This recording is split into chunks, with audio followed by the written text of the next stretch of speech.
எதனால வீட்ல கடைசியா பிறந்தவங்க பணக்காரங்களாகிறதுக்கான சான்சஸ் அதிகமா இருக்குது. அண்ட் பாப்புலர் நெட்ஃபிளிக்ஸ் சீரிஸான ஸ்குவிட் கேம் ஒரு உண்மை சம்பவம்ங்கிறது உங்களுக்கு தெரியுமா? பர்த்டே கேக்ல இருந்து கேண்டல் அணைக்கிறது கூட எவ்வளவு அன்ஹைஜீனிக்னு கேட்டீங்கன்னா ரொம்பவே ஆச்சரியமாகிருவீங்க. அண்ட் எப்படி இந்த லேடி தன்னோட முட்டாள்தனத்தால போலீஸ்ட சிக்கினாங்க. அண்ட் நம்ம எல்லாரோட மைண்ட் அழகு மேல எந்த அளவுக்கு பைத்தியமா இருக்குதுங்கிறதையும் இன்னைக்கு பார்க்கலாம். இதே போலவே இன்ட்ரெஸ்டிங் அண்ட் அமேசிங்கான விஷயங்களை தெரிஞ்சுக்கிறதுக்கு வீடியோ லைக் பண்ணி ஸ்கிப் பண்ணாம கடைசி வரைக்கும் பாருங்க. நம்பர் 1, இந்த ஆளை பாத்தீங்கன்னா அளவுக்கு அதிகமா அழுததுனாலே அவரோட கண்ணு குருடாகிட்டு.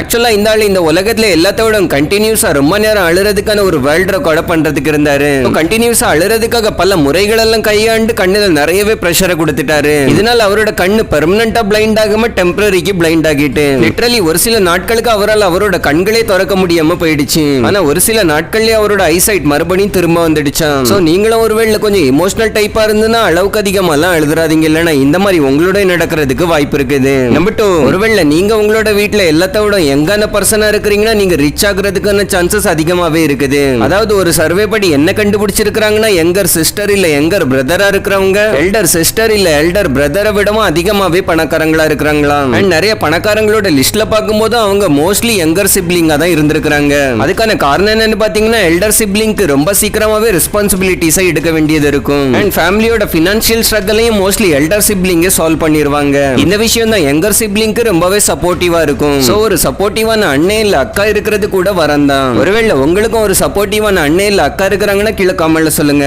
நம்பர் 3, இந்த ஒரு டூப்ளிகேட்டான மேகி மசாலா தயாரிக்கக்கூடிய ஃபேக்டரியை பாருங்க. இது சூரத்ல இருக்குது. இதோட பேக்கிங்ல இருந்து A to Z எல்லாமே மேகி மசாலா போலவே தான் இருக்கும். ஒருவேளை அதோட டேஸ்ட் மேகி மசாலா போலவே இருந்தாலும் சரி இல்ல இல்லாம இருந்தாலும் சரி அதை தயாரிக்கிறதுக்கு அவங்க எந்த மாதிரியான இன்கிரீடியன்ஸை பயன்படுத்துறாங்கிறது கொஞ்சம் பயம் இருக்க தான் செய்யும். அது மட்டும் இல்லாம டூப்ளிகேட்டா தயாரிக்கப்படுறதோட ஹைஜீன் எப்படி இருக்கும்ங்கிறது நமக்கு தெரியாது. சோ இந்த மாதிரியான டூப்ளிகேட்டான ப்ராடக்ட்ஸை வாங்கி சாப்பிடும்போது அது கன்சியூமருக்கு ரிஸ்கியா இருக்கிறதுக்கும் வாய்ப்பு இருக்குது. நம்பர் 4, நீங்க பர்த்டேல வாங்கி சாப்பிடுற கேக்கள் மேல கிருமிகள் இருக்குதுன்னு சொன்னா நீங்க நம்புவீங்களா? ஆக்சுவலா ஒரு கேக்குக்கு மேல இருக்கிற கேண்டலை ஊதி அணைக்கிறதுனால அதுக்கு மேல இருக்கிற பாக்டீரியாஸ் 1400 மடங்குக்கு அதிகமாகிருமா. ஏன்னா நம்ம ஊதுற காத்துல கூட நிறைய விதமான பாக்டீரியாஸ் அவைலபிளா இருக்கும். அந்த பாக்டீரியாஸ் தான் கேண்டல் அணைக்கிறதுக்காக ஊதும் போது கேக் மேல போய் உட்கார்றதுக்கு வாய்ப்பு இருக்குது. சோ கேக் மேல ஊதுறத கூட கைண்ட் ஆஃப் அன்ஹைஜீனிக்னு கூட சொல்லலாம். நம்பர் 5, இந்த விஷயம் ஒருவேளை நம்மளோட கண்ணுக்கு முன்னாடி வேணா தெரியாம இருக்கலாம். இந்த உலகத்துல ஒவ்வொரு செகண்டுக்கும் 2 பேர் இறந்து போயிட்டு இருக்காங்க. அதாவது இந்த ஒரே ஒரு ஃபேக்ட நீங்க கேட்டு முடிக்கிறதுக்குள்ளே 10க்கும் அதிகமானவர் இறந்து போயிருப்பாங்க.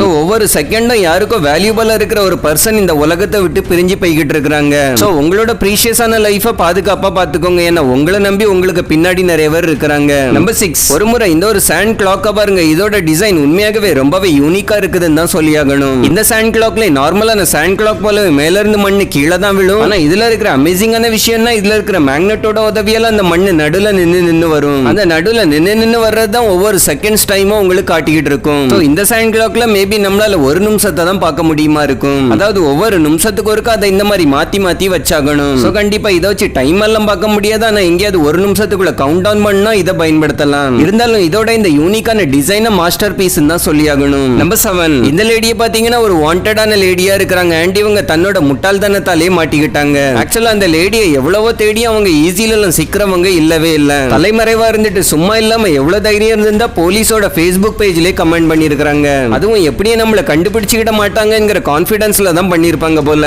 ஆனா அந்த ஒரே ஒரு கமெண்டோட உதவியாலே அந்த லேடியை ட்ராக் பண்ணி ஈஸியா பிடிச்சிட்டாங்க. நம்பர் 8, டெக்சாஸ்ல ஒரு ஆளை 2 பேர் சேர்ந்து அவங்களோட வீட்டுக்குள்ள புகுந்து அவங்களோட வைஃப்க்கு முன்னாடியே கிட்னாப் பண்ணிட்டு போயிட்டாங்க. ஆனா அந்த கிட்னாப்பர்ஸ்ட கன் இருந்தனால அவங்களோட வைஃபால அந்த கிட்னாப்பர்ஸை தடுக்க முடியல. அதுல இருந்து 2 நாள் கழிச்சு அந்த ஆளு சிரிச்சுக்கிட்டே ஜாலியா மறுபடியும் வீட்டுக்கு வந்திருக்காரு. ஏன்னா அங்க கிட்னாப் பண்ண வந்தது வேற யாரும் இல்ல, அந்த ஆளோட ஃப்ரெண்ட்ஸ் தான். ஆக்சுவலா அந்த ஆளுக்கு அவரோட ஃப்ரெண்ட்ஸ் கூட ஒரு ட்ரிப்புக்கு சுத்தி பாக்குறதுக்கு போக வேண்டியது இருந்திருக்குது. ஆனா அவங்களோட வைஃப் கிட்ட கால்ல விழுந்து கெஞ்சினாலும் அவங்க விட மாட்டாங்க. இதனால தான் அந்த ஆளுக்கு இப்படி ஒரு பயங்கரமான மாஸ்டர் பிளான் போட வேண்டியது இருந்திருக்குது. ஆனா அவரோட வைஃப் போலீஸ் கிட்ட ரிப்போர்ட் பண்ணியிருந்தனால ரிட்டர்ன் வந்ததுக்கு அப்புறமா போலீஸையும் சமாளிக்க வேண்டிய சிச்சுவேஷன் ஆகி போயிட்டு. நம்பர் 9, உங்க எல்லாருக்குமே சண்டேல மெயில் அதாவது லெட்டர் எதுவுமே டெலிவர் ஆகாதுங்கிறது தெரிஞ்ச ஒரு விஷயம் தான். ஏன்னா சண்டே இன்க்ளூடிங் போஸ்ட்மேன் வேலை பாக்குறவங்களுக்கும் லீவா தான் இருக்குது. ஆனா கனடா எந்த மாதிரியான ஒரு நாடா இருக்குதுன்னு அங்க சாட்டர்டேலயும் மெயில் டெலிவர் ஆகாது. ஆனா இன்னையில இருந்து 35 வருஷம் முன்னாடி எல்லாம் அங்க இந்த மாதிரி சாட்டர்டே லீவ் எல்லாம் கிடையாது. அப்படி என்ன காரணத்தினால சாட்டர்டே சண்டே லீவ் கொடுத்தாங்கன்னு சொல்லி பாத்தீங்கன்னா அந்த சமயத்துல போன் அந்த அளவுக்கு எல்லாம் காமனான ஒரு விஷயம் கிடையாது. இது காரணமா மக்கள் அதிகமா லெட்டர் போடுறதுனால ஒவ்வொரு நாளும் போஸ்ட்மேன்களுக்கு ரொம்பவே ஹார்ட் ஒர்க் பண்ண வேண்டியது இருக்குமா.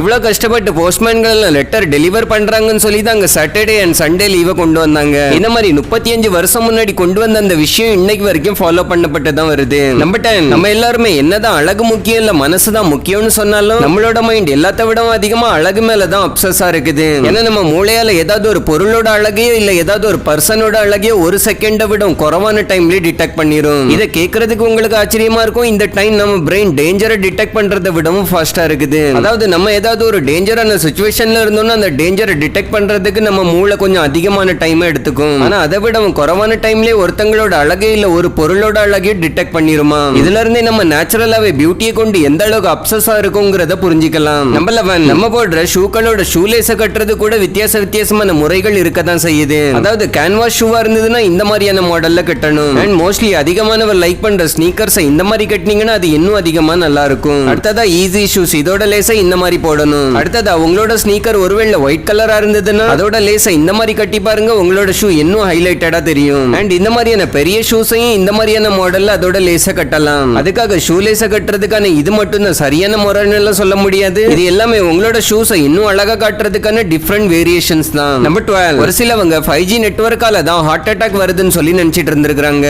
இதனால கொஞ்சம் சேர்ந்து இதை குறிச்சதான எந்த ஒரு ப்ரூஃபுமே இல்லாம 5G டவரையும் டெஸ்ட்ராய் பண்ணிருந்தாங்க. ஈவன் சயின்டிஸ்ட்கள் சொல்றத பார்த்தாலும் இப்படி நடக்குமா என்கிறதுக்கான எந்த ஒரு ப்ரூஃபுமே கிடையாது. ஆனாலும் ஹார்ட் அட்டாக் வந்துருமோ என்கிற பயத்துல டவரை டெஸ்ட்ராய் பண்ணிருக்காங்க. நம்பர் 13, இவ்வளவு பாப்புலரான OTT சர்வீஸா இருக்கிற நெட்ஃபிளிக்ஸ் ஒரு நேரத்துல DVD சர்வீஸா இருந்திருக்குது. லிட்டரலி இன்னைக்கு இருக்கிற காலகட்டத்தில் எல்லாத்த விட பாப்புலரான ஒரு OTT சர்வீஸ் எதுன்னு பார்த்தோம்னா அது நெட்ஃபிளிக்ஸா தான் இருக்கும். ஆனா அதுக்காக அவங்க ஆரம்பிச்ச தொழிலை இப்ப விட்டுட்டாங்கன்னு எல்லாம் சொல்ல முடியாது. இன்னைக்கும் 2.7 மில்லியனுக்கும் அதிகமான மக்கள் நெட்ஃபிளிக்ஸோட DVD சர்வீஸை சப்ஸ்கிரைப் பண்ணி வச்சிருக்காங்க. இன்னைக்கு வரைக்கும் மக்கள் அதுல இருந்து DVD ஆர்டர் பண்ணி DVD பிளேயர்ல போட்டு பார்த்துக்கிட்டு தான் இருக்காங்க. ஏன்னா இன்னைக்கும் ஒரு சிலவங்களுக்கு பழைய DVDல மூவிஸ் பாக்குறதுக்கு தான் பிடிச்சிருக்குது. அது மட்டும் இல்லாம ஒரு சில மூவிஸ் எல்லாம் வெறும் DVDஸ்ல மட்டும் தான் அவைலபிளாவும் இருக்குது. இது காரணமா இன்னைக்கு வரைக்கும் நெட்ஃபிளிக்ஸோட DVD சர்வீஸ் கண்டினியூவா போயிட்டு தான் இருக்குது. ஈவன் இதுல இருந்து அவங்களுக்கு அதிகமான ரெவென்யூ ஜெனரேட் ஆகலனாலும் அதை கண்டினியூ பண்ணிட்டு தான் இருக்காங்க. நம்பர் 14, 1938ல ஒரு மேகசின்ல இருந்து ஹிட்லருக்கு மேன் ஆஃப் தி இயர் புத்தகத்தை கொடுத்திருந்தாங்க.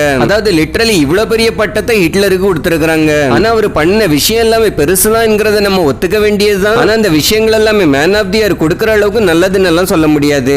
அண்ட் அதை கொடுத்ததும் ஏதோ சின்ன மேகசின்ல இருந்து கொடுக்கல, டைம் மேகசின்ல இருந்து கொடுத்திருந்தாங்க. இந்த மேகசின் உலக அளவுல மிகவும் பாப்புலரான ஒன்னா இருக்குது. ஈவன் அதை பத்தி நீங்களும் கேள்விப்பட்டிருப்பீங்க. நம்பர் 15, நிறையவே வெப் சீரிஸ் அண்ட் மூவிஸ் ரியாலிட்டியை பேஸ் பண்ணியோ இல்ல இன்ஸ்பயர் ஆகியோ எடுத்திருப்பாங்க. அந்த மாதிரியான ஒண்ணுல பாப்புலரான ஸ்குவிட் கேமையும் எடுத்துக்கலாம். ஏன்னா இந்த ஸ்குவிட் கேம் 1986ல சவுத் கொரியால நடந்த ஒரு இன்சிடென்ட் பேஸ் பண்ணி தான் இருக்குது. அந்த டைம்ல நிறைய பேர் ஒரு ஐலாண்டுக்கு ஹாஸ்டேஜ் ஆக்கி கூட்டிட்டு போயிருந்தாங்க. அண்ட் இன்வெஸ்டிகேஷன் அங்க போனவங்க எல்லாரோட வாழ்க்கையிலுமே பினான்சியல் ப்ராப்ளம் தான் இருந்திருக்குது. அண்ட் அந்த இன்சிடென்ட்ல காணாம போனவங்களோட என்னாச்சுங்கிறது இது வரைக்கும் யாருக்கும் தெரியாதான். ஓகே ஃப்ரெண்ட்ஸ், இந்த வீடியோல அவ்வளவுதான். ஐ ஹோப் இந்த வீடியோ உங்களுக்கு பிடிச்சிருக்கும்னு நினைக்கிறேன். வீடியோ பிடிச்சிருந்தா வீடியோ லைக் பண்ணி உங்க ஃப்ரெண்ட்ஸ் அண்ட் ஃபேமிலிஸோட ஷேர் பண்ணுங்க. நானும் இன்னொரு இன்ட்ரெஸ்டிங்கான வீடியோட உங்களை சந்திக்கிறேன். அது வரைக்கும் டட்டா, பை பாய்.